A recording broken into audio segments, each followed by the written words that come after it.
Hi guys, Eric Pathy. We're going to get right into your complimentary selection for Monday. What do you do when a team is a horrible favorite and they win in an extraordinary fashion, and then the line makers push up the following day's line on this team, making them a huge favorite?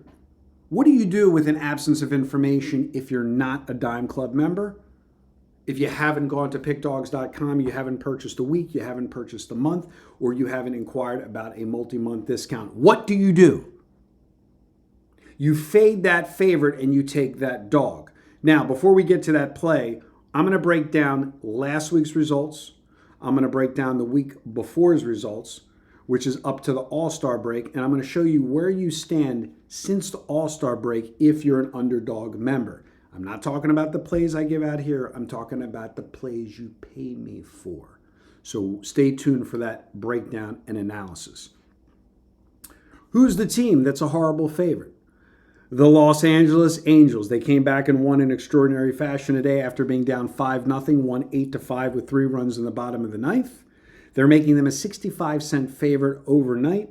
They are a horrible favorite. 54-58 overall after this comeback win tonight against the White Sox. They are 14-14 as a favorite, which means you can make no money on them as a favorite. They are 38-42 as an underdog, which means you print money with the Angels only when they're a dog. Fade this 65-cent price. Take Tampa Bay in a new series, plus the 35 cents as your complimentary selection. Tampa Bay plus the 35 cents. Again, it's not who we're wagering on, it's who we're wagering against. A phony favorite, which would be the Angels, and I explained why after their win this Sunday.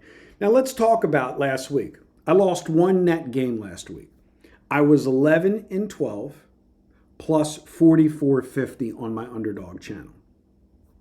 The week before, I was 13-11 plus 7,500 on my Underdog channel, which means if you're a subscriber of my Underdog channel, you are 24-23 since the All-Star break out of the last 47 plays that I've released.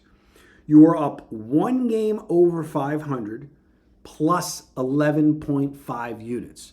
$100 better, betting all 47 games for 100, risking 100, has made $1,150. A dime player betting each individual game with a max risk of a dime that they could lose, you're up $11,500, only up one game over 500.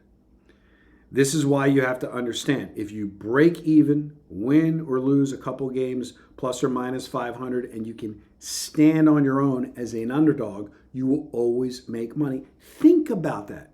If you're betting a basketball game or a football game, and I'll do the math for you right now to show you how hard it is to win on the point spread.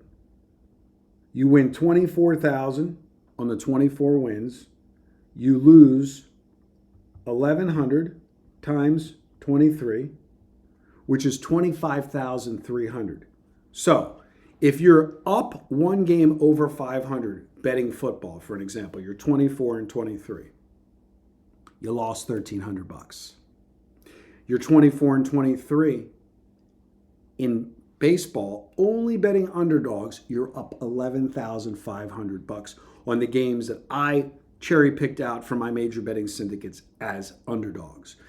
If this doesn't prove to you why dogs are the way to roll in baseball and why you shouldn't forget about baseball as we go all the way to October, we don't just stop playing baseball once football starts. 11-12 last week plus 44.50. The week before 13-11 plus 70.50. The last 2 weeks 24-23 plus 11.5. Give me a call or head over to PickDawgz.com to join. As I said earlier, Tampa Bay is your complimentary selection. Good day and good luck.